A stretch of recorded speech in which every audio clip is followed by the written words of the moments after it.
All right. So I was muted and I got the missus yelling at me in the background, so I appreciate that. Um, can anyone hear me now?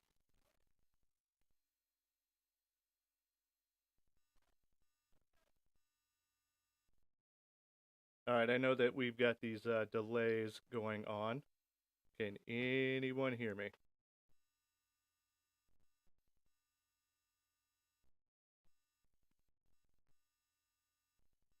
Arvolt, you can hear me. All right, let's try this again. Welcome to the tavern.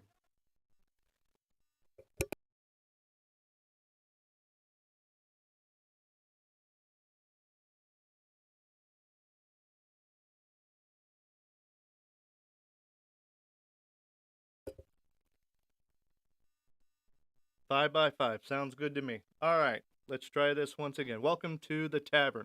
I'm your host, Mr. Zed. We are going to go over military aspects. We're going to do local heroes, first responders, and that could be police, that could be firemen, that could be your EMTs. We're going to touch on some local and national news. We're going to touch on some current events, but let's get started right into this. All right.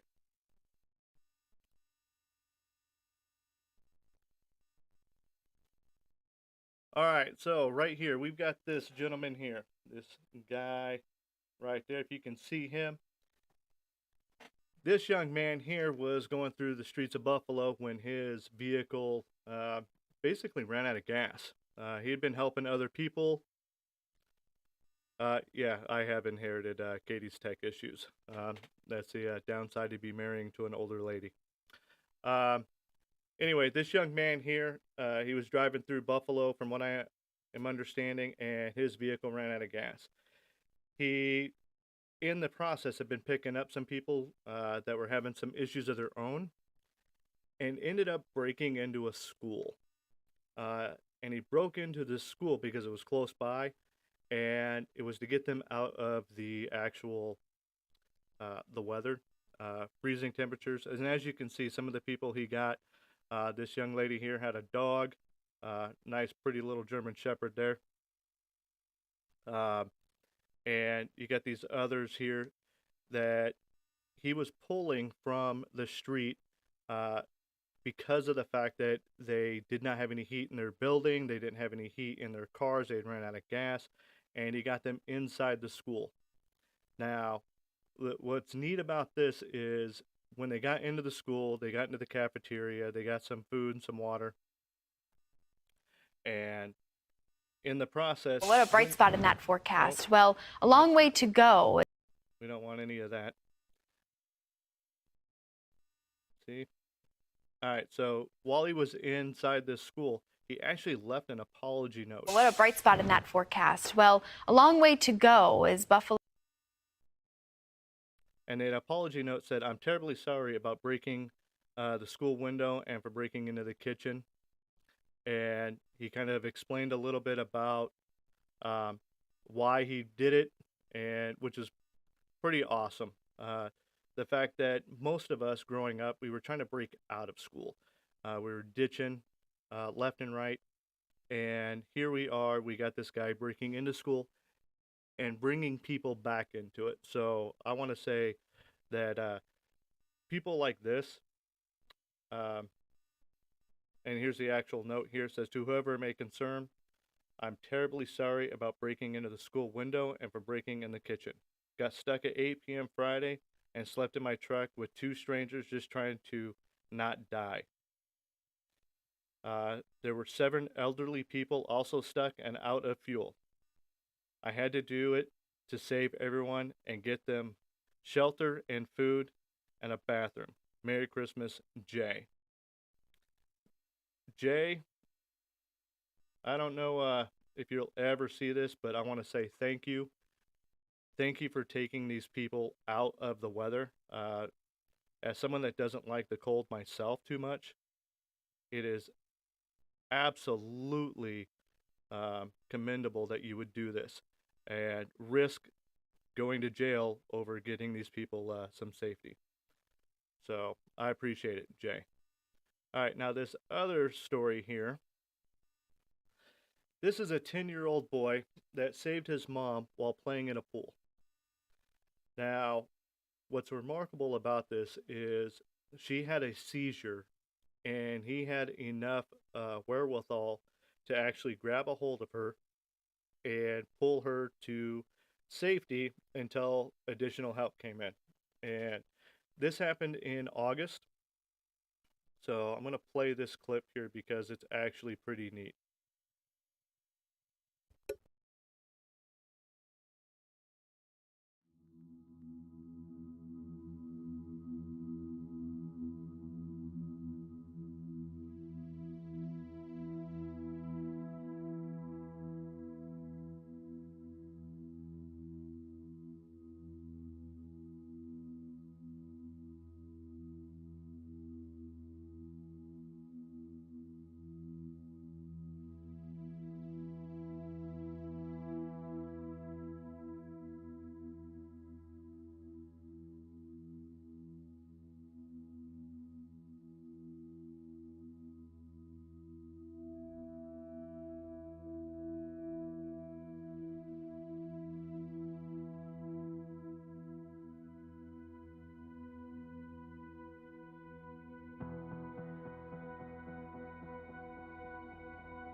This heart-stopping video is a stark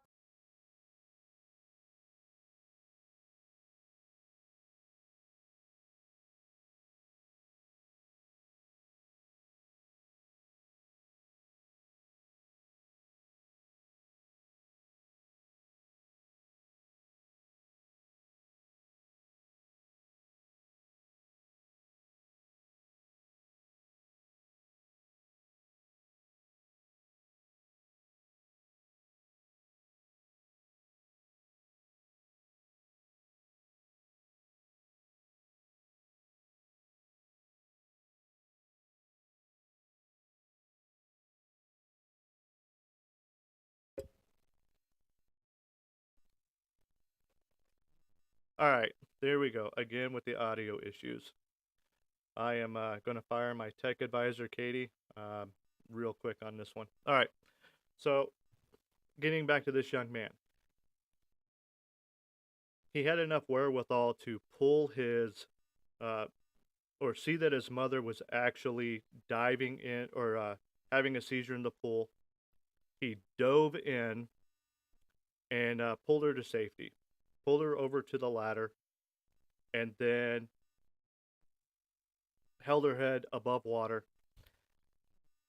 until help could, you know, help keep her safe. Now, that story in and of itself is remarkable because as a 10-year-old, you don't have that type of wherewithal typically to do any of that. And this is just instinct to him. The crazy thing is, a year earlier, he saved his mom's life previously, a year earlier. She was choking on a chip. So this 9-year-old boy, she's choking on a chip. He tries to do the Heimlich maneuver. I don't know where he saw it, how he saw it, where it was coming from. He sees this, gets behind her, and tries to do the Heimlich, but he knows he's not strong enough. And he tells his mom, "Mom, I'm sorry, I'm not strong enough." Goes, picks up the phone, calls 911, and they were able to get there in time to save her. And the paramedic said it only took 2 or 3 good sharp jabs of the Heimlich in order to dislodge that chip. That right there is amazing. This lady, and when you read anything about this incident, she'll say that he has not saved my life once. He has not saved my life twice, but he's like my little guardian angel, and it's amazing. Um, And these two stories here, these are the stories that I'm talking about with our local heroes. And this is what this channel is about, is the heroes uh, that we've got. You know, and I'm going to go into news and I'm going into some other stuff as well. But having doing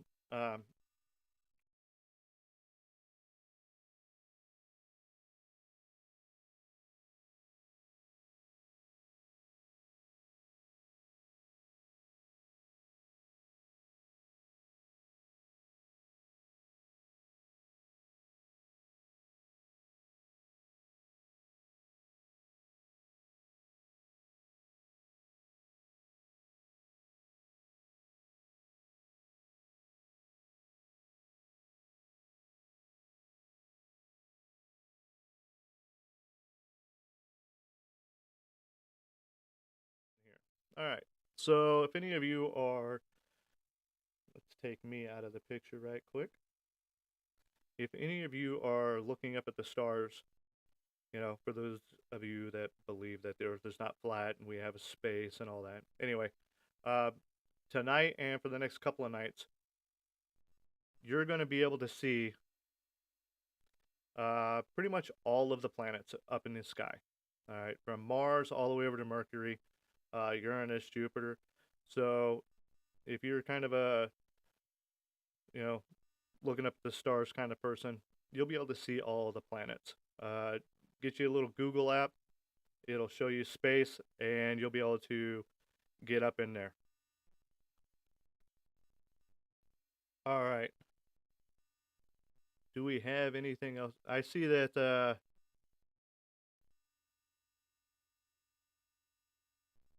says that the audio dropped. Is it still dropped, or did it come back?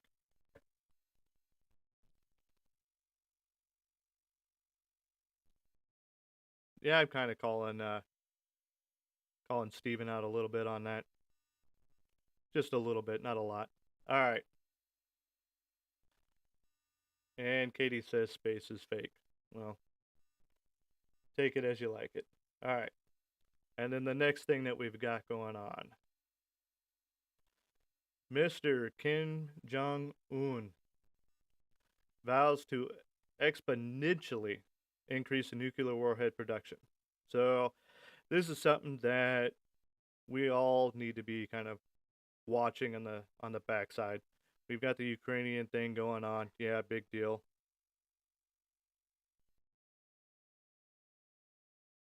Full screen audio. But you guys can hear me talk?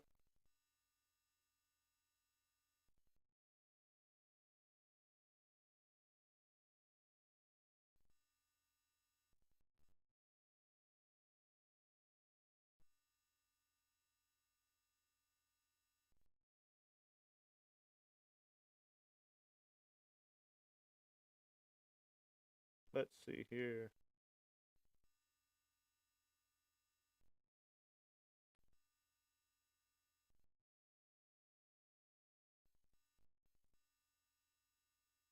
Let's see if we can fix something right quick.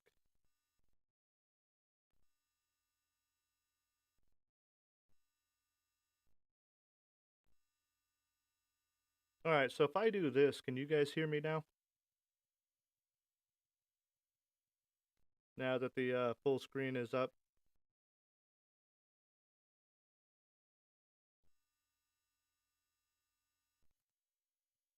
Because if I got the full screen up here and you guys can't hear me, that kind of throws everything out of whack.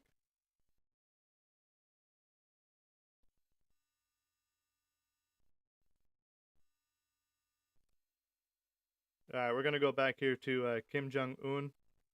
All right, Kim Jong-un is ramping up his nuclear warhead production. And having been over on that side of the world for quite a bit of time, that is something to absolutely keep an eye on.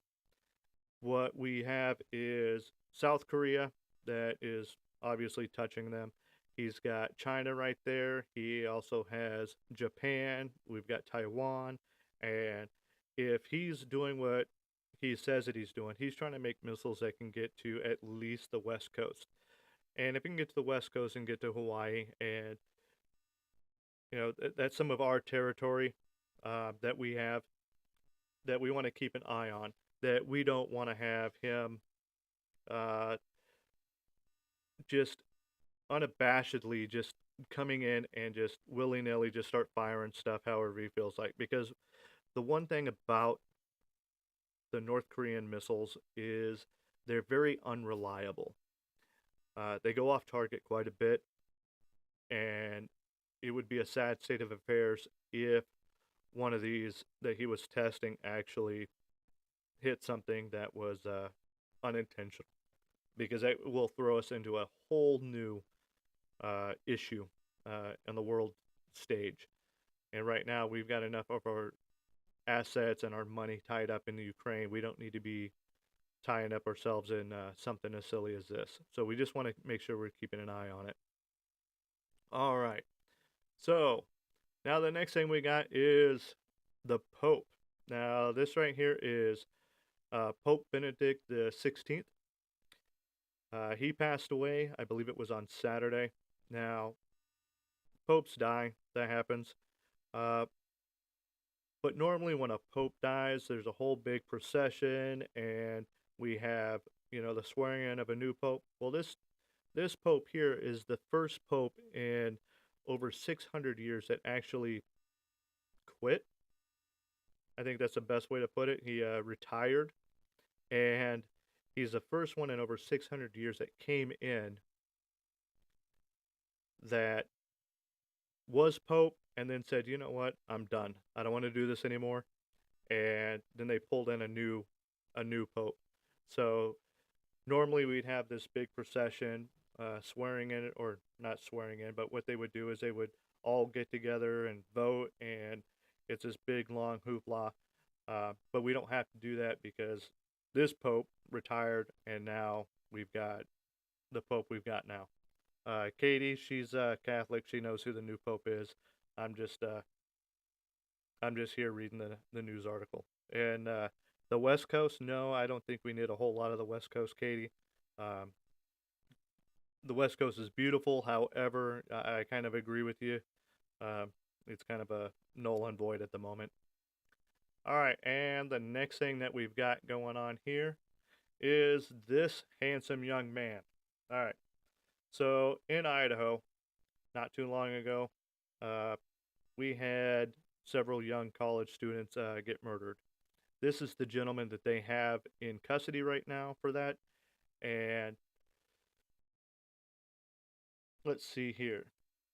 His name is Brian Koberger. Now, Katie is going to be covering this at some point on her true crime channel. Might be on one of her short videos, or she might go into a deep dive on this at some point. Either way, I don't want to take too much time on this, but current news, this gentleman here has been, as you can see, they got him all strapped up in his nice suicide vest and everything. But don't want to be stealing anyone's thunder.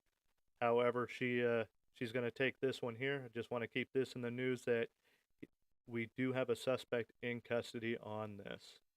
All right. Now, let's move on into what I like to have is our fuck around, find out segment. Okay.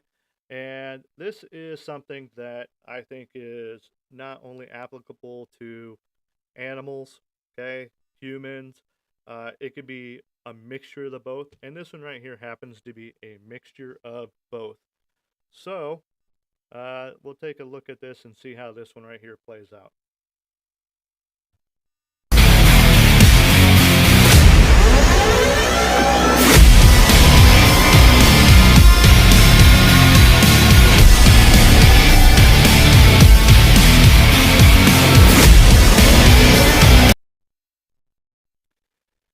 All right.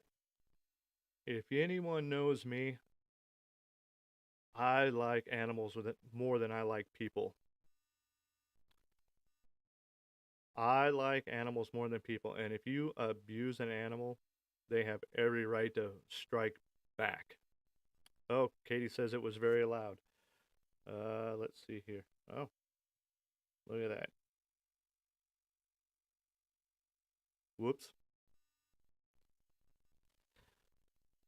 My apologies if I busted out any eardrums on that one, or if Katie owes you any new speakers for any audio um, on that. My apologies. Anyway, this guy here is supposed to be some elite trainer on horses, and apparently this horse pissed him off, and he decided that the best course of action was to kick him in the gut. Before the guy could put his foot back down, that horse had already come in and did a roundhouse to this dude's chest and connected his breastbone with his spine very quickly. And this is your fuck around and find out segment of the day. All right. Now we're going to our main topic of the day. This young man right here. This is our Medal of Honor recipient.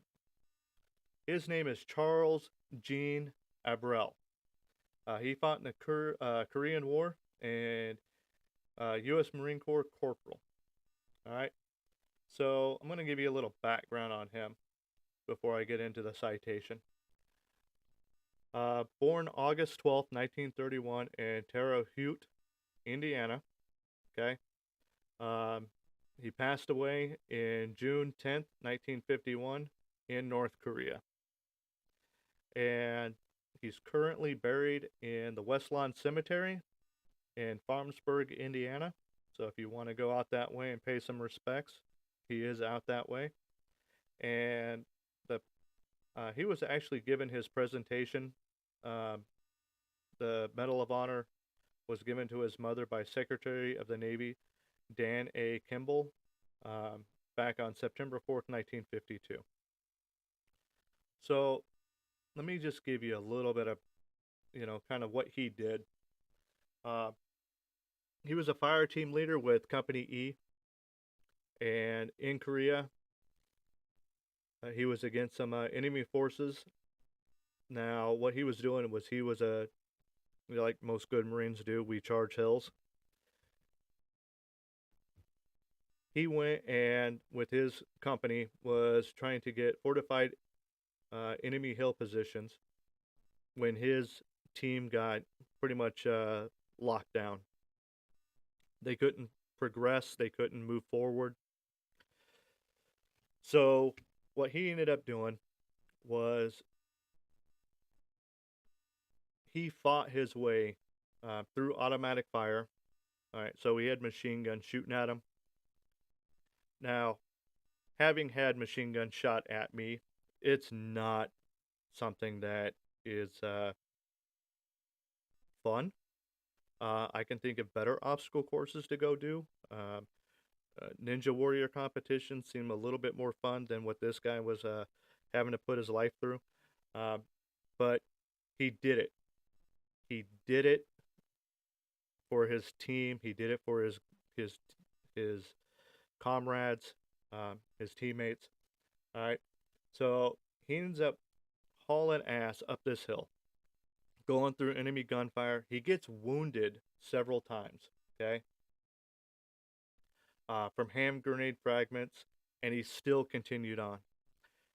Now, you see some of these things in the movies. This is what this guy did, all right? This guy is what the movies were made from. He takes a grenade and dives into a machine gun bunker, okay? And when he dives into this machine gun bunker, he pretty much tells every last one of them, you done fucked up. And took out that entire machine gun bunker. And at that same moment, he lost his life as well. But him doing that paved the way for the rest of his team, the rest of the company, to be able to successfully take that hill. Okay? So right now I'm going to read you the actual citation. For conspicuous gallantry and integrity, at the risk of his life above and beyond the call of duty, while serving as a fire team leader in Company E in action against enemy aggressing forces. While advancing with his platoon in an attack against a well-concealed and heavily fortified enemy hill position, Corporal Abrell voluntarily rushed forward through the assaulting squad, which was pinned down by a hail of intense and accurate automatic weapons fire from a hostile bunker situated on commanding ground. Although previously wounded by enemy hand grenade fragments, he proceeded to carry out a bold, single-handed attack against the bunker, exhorting his comrades to follow him. Sustaining 2 additional wounds as he stormed toward the emplacement, he resolutely pulled the pin from a grenade, clutched in his hand, and hurled himself bodily into the bunker with the live missile still in his grasp. Fatally wounded in the resulting explosion, which killed the entire enemy gun crew within the stronghold, Corporal Abrell, by his valiant spirit of self-sacrifice in the face of certain death, served to inspire all his comrades and contributed directly to the success of his platoon in attaining its objective. His superb courage and heroic initiative sustain and enhance the higher traditions of the U.S. Naval Service. He gallantly gave his life for his country.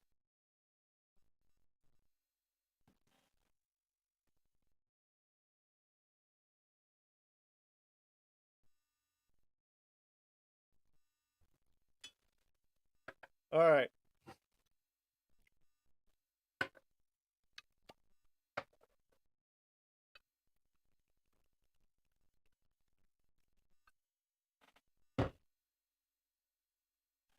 Corporal Abrell, thank you.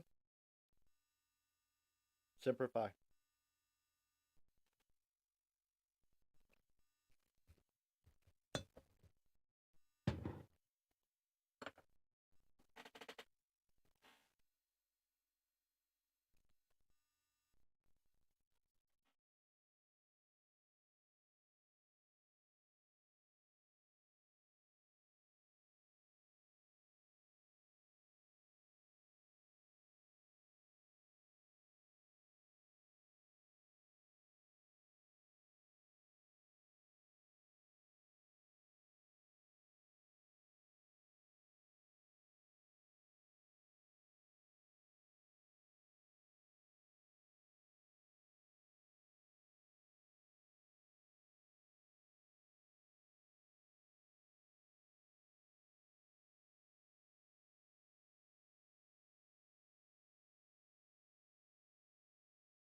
Test, test, test.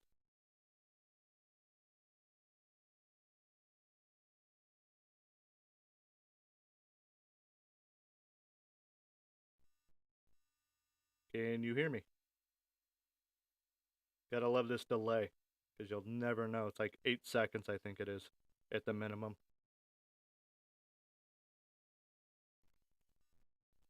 All right, let's start this over.